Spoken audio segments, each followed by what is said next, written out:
Բարև ձեզ հարգելի ռադիոլսողներ։ Եթերում ձեր փաստաբանը հաղորդաշարի հերթական թողարկումն է։ Այսօրվա մեր թողարկումը նվիրված է բնապահպանական հարցերով արդարադատության մատչելիության իրավունքի իրացմանը։ Այս թեմայի շուրջ զրուցելու նպատակով մեր տաղավար ենք հրավիրել Ֆրանսիայում նախկին դատավոր, Ֆրանս Էքսպերտիզ եւ Եվրոպայի խորհրդի փորձագետ Վինսենտ Դելբոսին։ Բարև ձեզ, պարոն Դելբոս։ Շնորհակալություն հրավերը ընդունելու համար։ Thank you for this opportunity. Շնորհակալություն եմ հայտնում այս հնարավորության համար, պարոն Դելբոս։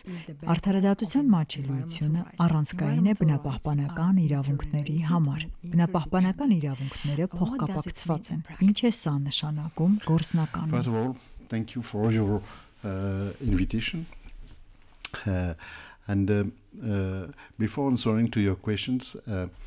Նախ եւ առաջ շնորհակալություն եմ հայտնում հրավերի համար։ Նախքան ձեր հարցերին պատասխանելը, ես ցանկանում եմ ներկայացնել ընդհանուր մի քանի առանցքային հարցադրումներ, որովհետեւ մենք բախվում ենք շատ դժվար ճգնաժամի եռաչափորեն։ With three dimensions, a dimension on climate crisis, a second which is on biodiversity, the loss of biodiversity. Մեկը կլիմայի փոփոխություն, երկրորդը կենսաբազմազանության կորստի հետ կապված ճգնաժամի։ 2026-ի հոկտեմբերին։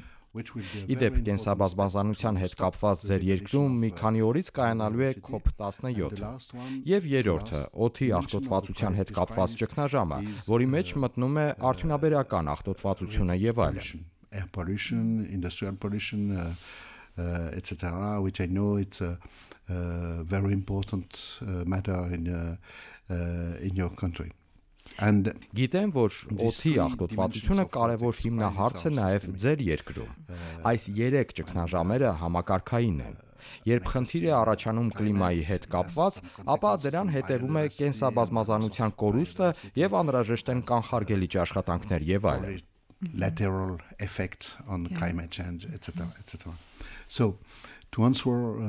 more precisely to your question, access to justice is the enforceability limb of environmental rights.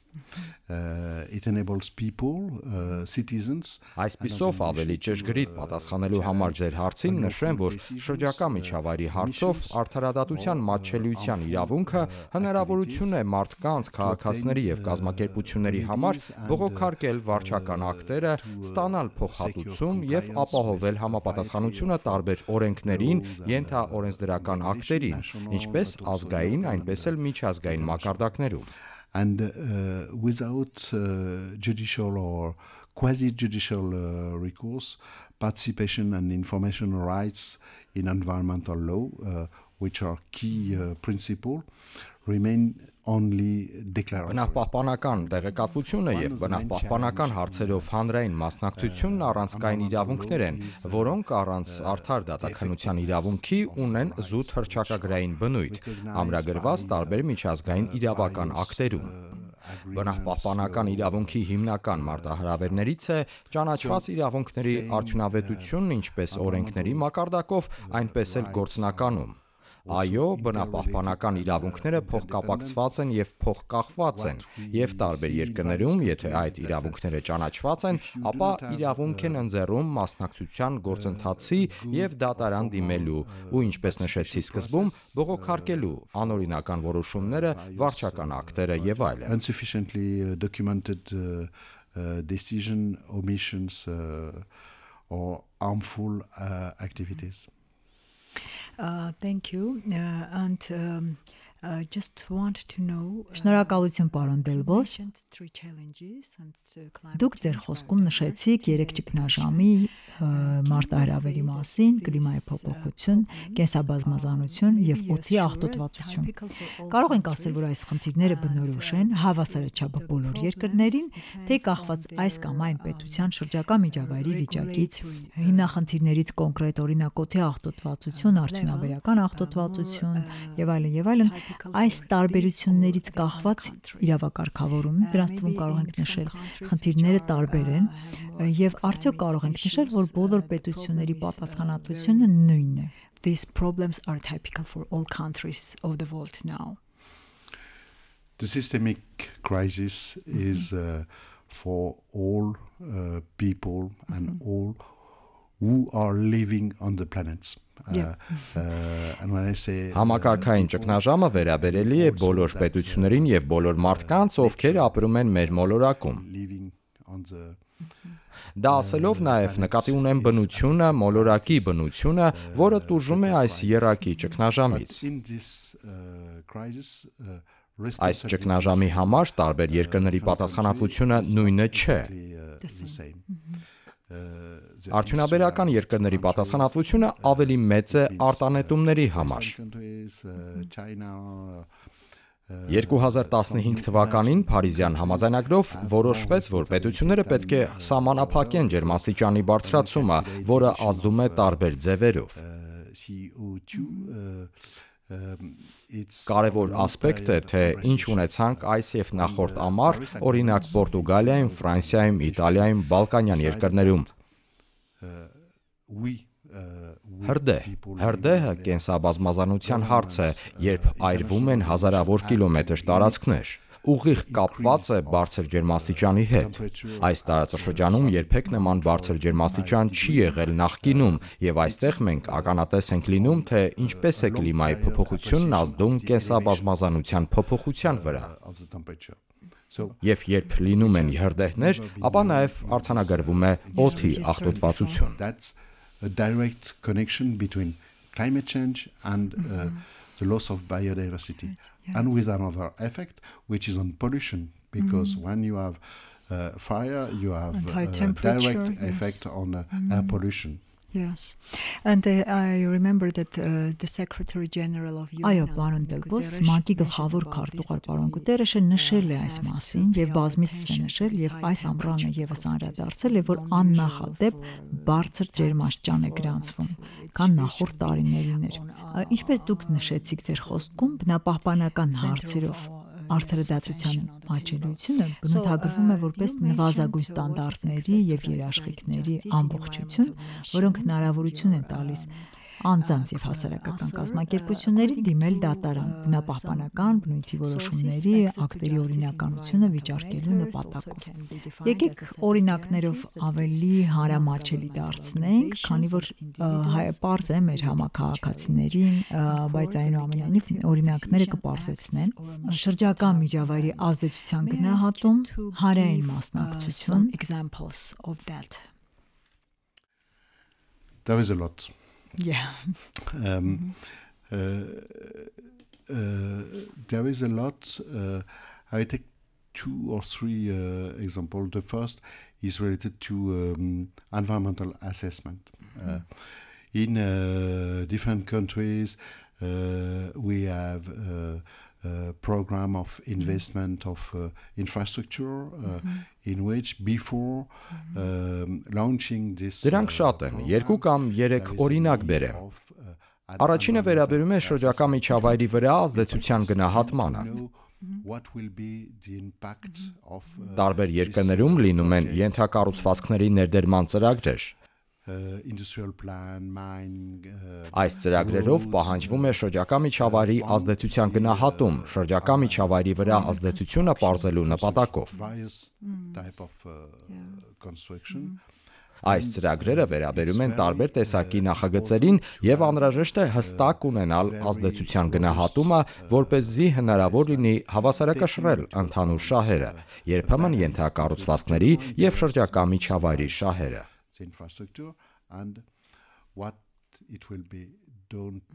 Շատ օրինակներ կան շրջակա միջավայրի վրա ազդեցության գնահատման։ Կարևոր է, որ մարդիկ տեղյակ լինեն, թե ինչպես են ազդելու նախագծերը իրենց վրա, ծրագրերի ազդեցությունը, կենսաբազմազանության, հատուկ պահպանվող տարածքների, կլիմայի փոփոխության վրա ազդեցությունը։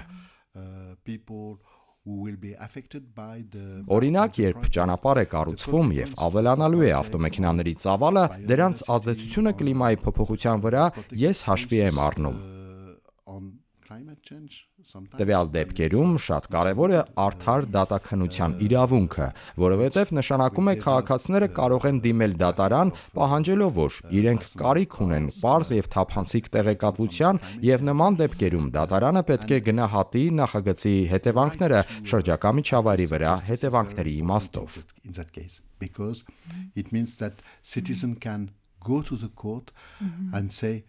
Պետք է նշեմ, որ միտում կա Արևմտյան Եվրոպայում, որը ավելի լավ է ճանաչում, քան այս տարածաշրջանը, կանաչ ենթակառուցվածքների իմաստով։ Ֆրանսիայում նախագիծ է մշակվում կանաչ ենթակառուցվածքների հետ կապված։ Այս փաստաթղթի հիմնական նպատակներից է տեղեկատվության իրավունքի իրացման դյուրացումը, այնուհետև վաղ քննարկումներին հանրության մասնակցությունը մինչև նախագիծը եւ արդար դատաքննության մատչելիությունը։ An approach on green infrastructure. We are working in France on a Մենք ունենք որոշ գործեր Ֆրանսիայում, ես խոսեցի ճանապարհների նախագծի մասին, որովհետև ենթակառուցվածքների մեծ նախագիծ է, որտեղ կարևոր է բալանսի պահպանումը եւ պետք է հաշվի առնվեն նման դեպքերում երկուստեք շահերը, մասնավորապես երբ դատարան դիմել են քաղաքացիները, հասարակական կազմակերպությունները նախագիծը դադարեցնելու հետ կապված։ And citizens as well as NGO as well as other local authorities asked to the court to stop the working place, but also to make an appreciation, a good balance between environmental interest and other economic interest. Հարգելի ռադիոլսողներ, հիշեցնեմ, որ այսօր ձեր փաստաբանը հաղորդաշարի եթերում մենք զրուցում ենք բնապահպանական հարցերով արդարադատության մատչելիության իրավունքի մասին։ Այս թեմայի շուրջ զրուցելու նպատակով մեր տաղավար ենք հրավիրել Վինսենտ Դելբոսին, ով հանդիսանում է Ֆրանսիայում նախկին դատավոր, Եվրոպայի խորհրդի փորձագետ։ May I ask you, is the society եթե կարելի է խնդրում ներկայացրեք Ֆրանսիայի հանրության ակտիվությունը այս իմաստով։ Դուք նշեցիք Օրհուսի կոնվենցիայի 3 հենասյունների մասին, բնապահպանական տեղեկատվություն ստանալու իրավունքը որպես առաջին հենասյուն, երկրորդ հենասյունը հանրային մասնակցությունը եւ երրորդը բնապահպանական հարցերով դատարան դիմելու իրավունքը։ Արդյոք Ֆրանսիայում քաղաքացիները տեղյակ են, որ իրենք կարող են բնապահպանական ժողովրդավարության լինել եւ իրացնել իրենց այս 3 իրավունքները եւ կարող ենք ասել, որ նրանք պահանջատեր են այս իմաստով հասարակական կազմակերպությունների ակտիվությունը ինչպիսին է հատկապես վերջին երկուսի հետ կապված են ավելի ակտիվ եթե կարելի է ներկայացրեք որտեվ ես գիտեմ որ Ֆրանսիայում հանրությունը բավականին այսպես հատկապես հասարակական կազմակերպությունների սեկտորը բավականին ակտիվ է դատարաններ շատ են դիմում which is the concept of not in my backyard. And when there is a project which come in the yard of citizens Կախված է հանգամանքներից, Ամերիկայի Միացյալ Նահանգներում լավ փաստաթղթավորված է եւ չի վերաբերում կոնկրետ տարածքների հետ կապված շահերի։ Քաղաքացիները արագ ներգրավում են հանրային քննարկմանը, այսինքն ակտիվ մասնակցություն են ունենում եւ տեղեկատվություն են ակտիվորեն հայցում։ Լավ ցանց ունենք, ինչպես մի շարք այլ երկրներում։ Մասնագիտացված կազմակերպությունները շատ ակտիվ են, որոնցից հիշատակեմ Ֆրանսիայի բնություն եւ շրջակա միջավայր կազմակերպությունը, որը մասնագիտացած է տարբեր լոկալ խնդիրների մեջ, կապված կենսաբազմազանության հետ։ Մեծ ազգային բնապահպանական կազմակերպություններից մատնանշեմ հատկապես կլիմայի փոփոխության հետ կապված պետության դեմ դատարան դիմաց կազմակերպություններից բիզնես յուրաքանչյուրի համար կազմակերպությունը, որն ըստ էության քաղաքացիների պաշտպանությունն է վարչական դատարանում կլիմայի փոփոխությունից եւ պետությանը պատասխանատվության ենթարկելու վերաբերյալ է։ Այս դատավարությունը ունեցել է շատ մեծ հաջողություն, որովհետև արձանագրվել է, որ պետության կառավարության պատասխանատվությունն է պաշտպանել քաղաքացիներին, ընդ որում նաև ապագա սերունդներին, որով շատ կարևոր գաղափար դրվեց աշխատել ոչ միայն ներկայիս իրավիճակի, այլև ապագայի համար։ Ֆրանսիայի այս որոշման կայացման նույն ժամանակահատվածում Գերմանիայի սահմանադրական դատարանը նմանատիպ մեկ այլ որոշում կայացրեց, որում ասվում էր. Գերմանիայի կառավարության կողմից կլիմայի փոփոխության վերաբերյալ գործողությունների ծրագիրը բավարար չափով հաշվի չի առնում ապագա սերունդների շահերը։ Նաև այս կապակցությամբ հիշատակեմ երրորդ որոշումը, Մարդու իրավունքների Եվրոպական դատարանի անցյալ տարվա որոշումը տարեց կանայք ընդդեմ Շվեյցարիայի։ Մարդու իրավունքների Եվրոպական դատարանի կողմից քննվում էր Մարդու իրավունքների Եվրոպական կոնվենցիայի 8-րդ հոդվածը, որով Շվեյցարիան կրկին համարվել է, որ բավարար չափով միջոցառումներ չի ձեռնարկել ընդդեմ կլիմայի փոփոխության։ Գիտեք, ինչքան կարևոր է այս իմաստով Մարդու իրավունքների Եվրոպական դատարանի որոշումը։ Մեջբերումներ անեմ նաև հասարակական կազմակերպությունների գործունեությունից։ Կան շատ փոքր հասարակական կազմակերպություններ, որոնք մեծ թվով դատավարություններին մասնակցությամբ են հայտնի եւ հաջողված գործերով։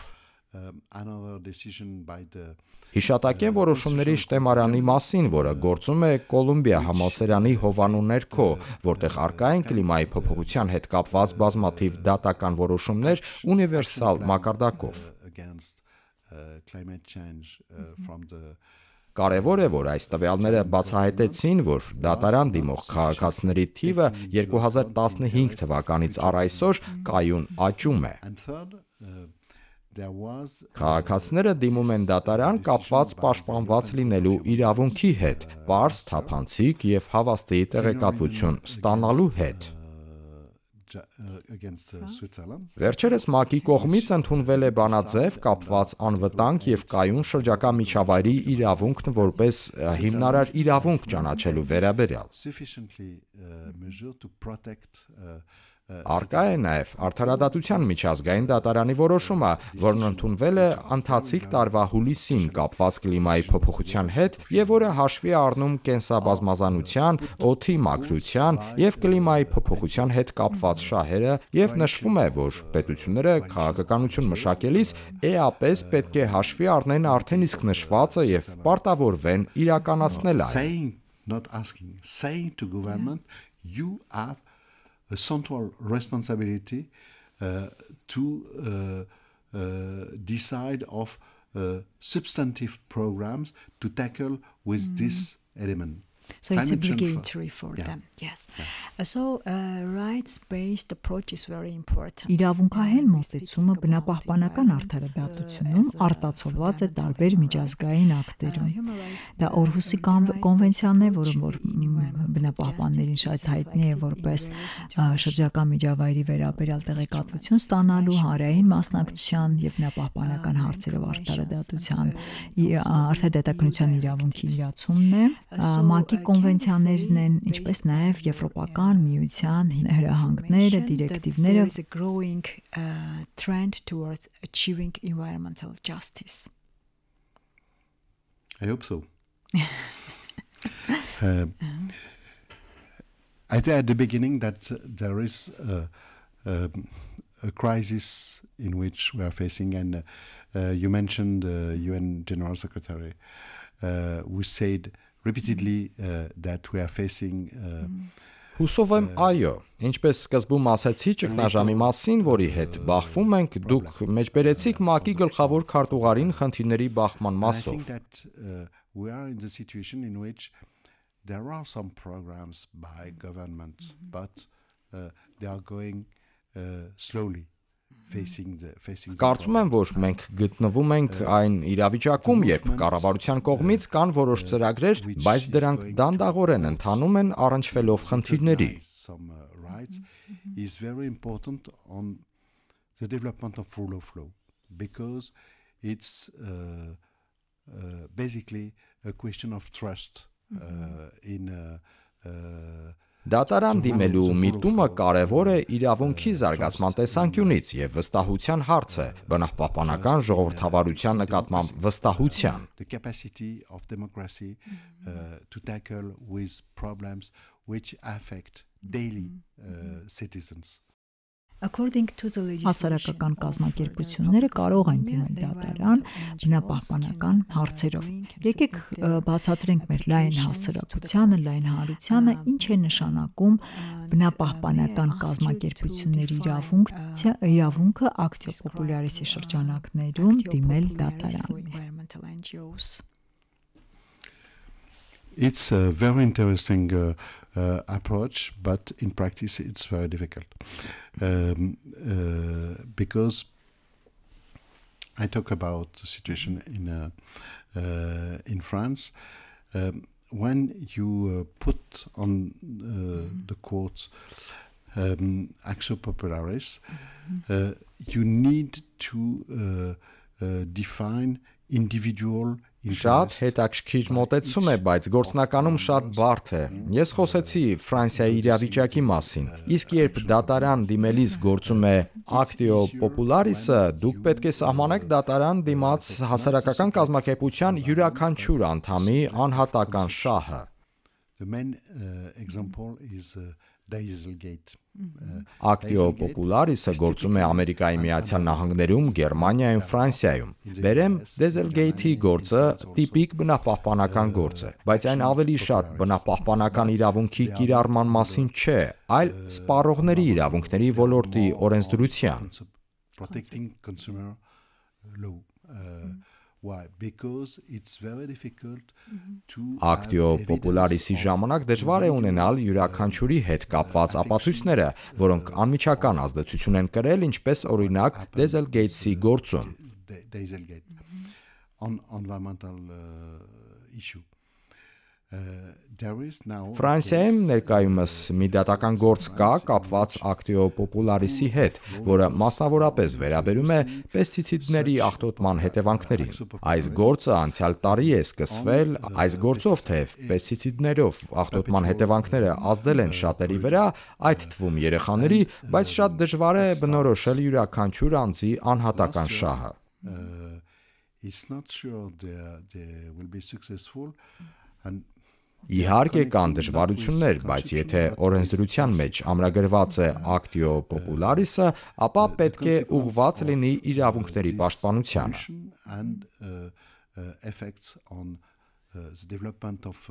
Actio Popularis-ը հրաշագործության ճանապարհ չէ, բայց իրավաբանները, քաղաքացիները, հասարակական կազմակերպությունները պետք է դիմեն դատարան եւ պահանջեն։ It's an interesting way in which we have to be to take care that it's not a miraculous solution, but it's a way in which lawyers, citizens, NGOs have to push the situation. So it requires Կարող ենք ասել, որ այնուամենայնիվ որքան էլ արևմուտքում այն զարգացած է, բայց դեռևս զարգացման անհրաժեշտություն ունի։ What I want to say it, which is some elements about environmental justice generally speaking. Երբ ընդհանուր առմամբ խոսում ենք քաղաքացիների հասարակական կազմակերպությունների բնապահպանական հարցերով արդար դատականության իրավունքի մասին, ցանկանում եմ հավելել, որ առկա են 3 բաղադրիչներ։ Առաջինը կանխարգելիչ բաղադրիչն է, երկրորդը սանկցիան, քրեական սանկցիան եւ երրորդը փոխհատուցումը։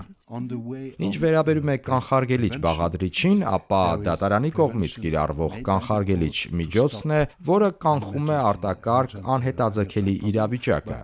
բայց նաև պետք է ուղղված լինի իրավունքի զարգացմանը լոկալ մակարդակով, ինչպես Իռլանդական կենտրոնի հետ կապված գործն էր։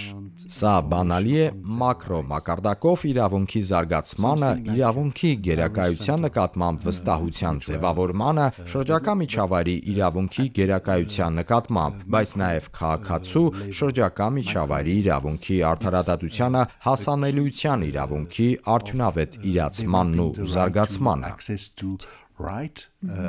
Developing the trust in the rule of law, but also the right of citizens to access to justice in environmental law. Rule of environmental law, right? Yeah. Thank you very much for this opportunity. Շնորհակալություն եմ հայտնում ձեզ, շատ հետաքրքիր է նաև այս հարցերում պետությունների համագործակցությունը, քանի որ այս հարցերը համատեղ քննարկման ու լուծման կարևոր հարցեր են։ Հարգելի ռադիոլսողներ, հիշեցնեմ, որ այսօրվա մեր հաղորդումը նվիրված էր բնապահպանական հարցերով, արդար դատականության իրավունքին եւ այդ թեմայի շուրջ զրուցելու նպատակով մեր տաղավար էինք հրավիրել Վինսենտ Դելբոսին, ով հանդիսանում է Ֆրանսիայում նախկին դատավոր եւ Եվրոպայի խորհրդի փորձագետ։ Շնորհակալություն պարոն Դելբոս, իսկ ձեզ հետ էր հաղորդման հեղինակ Նարինե Սոլոմոնյանը։